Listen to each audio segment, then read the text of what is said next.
अकाल मानव निर्मित समस्या है। आइए हम सब मिलकर उसे हराएं। अकाल के विरुद्ध लड़ने वाले हर व्यक्ति और गांव को सादर समर्पित।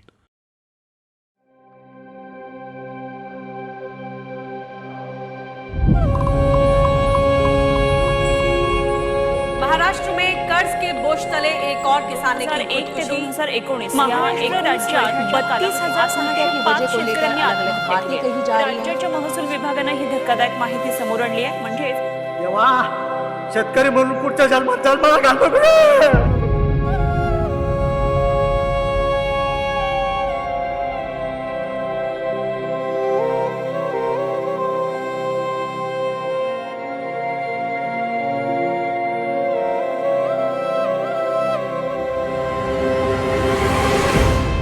मेरे 3000 बच्चों में से ही ये मेरा बच्चा गांव के सभी लोगों की और मेरी निरंतर चिंता करता रहता है ताकि मैं सूखे के जाल में न फंस जाऊं।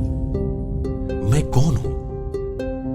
मेरे 3000 बच्चों को अपनी गोद में समाकर उनको संभालने वाला भारतवर्ष का एक गांव मैं गोलेगांव हूं। एक समय था जब मैं जल समृद्ध था, लेकिन मेरे ही बच्चों द्वारा उनके निजी स्वार्थ के लिए बिना सोचे समझे की हुई गलतियों के कारण मैं सूखाग्रस्त भी हुआ था।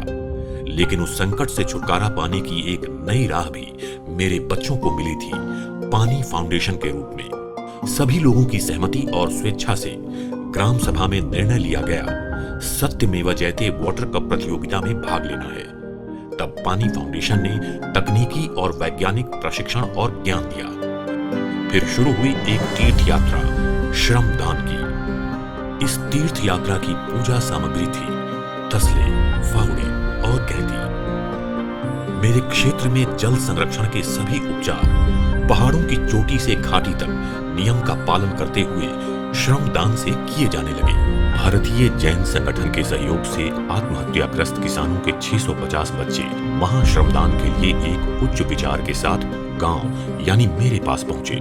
जी वेळ आमच्यावर आत्महत्याग्रस्त शेतकऱ्यांच्या कुटुंबातील मुलींवर आली आहे, ती अशा खेडेगावातील काही मुला-मुलीवर येऊ नये असा आमचा उद्देश आहे। काला छापा नाम की पहाड़ी में सभी गोलेगांव के निवासियों ने श्रमदान का पराक्रम किया और 1.5 घंटे में 6500 गड्ढे वृक्षारोपण के लिए खोदे गए।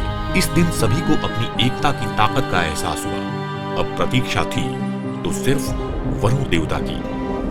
वरुण देवता भी गांव वालों की इस तीर्थ यात्रा से प्रसन्न हुए और सही समय पर भरपूर बरसात हुई।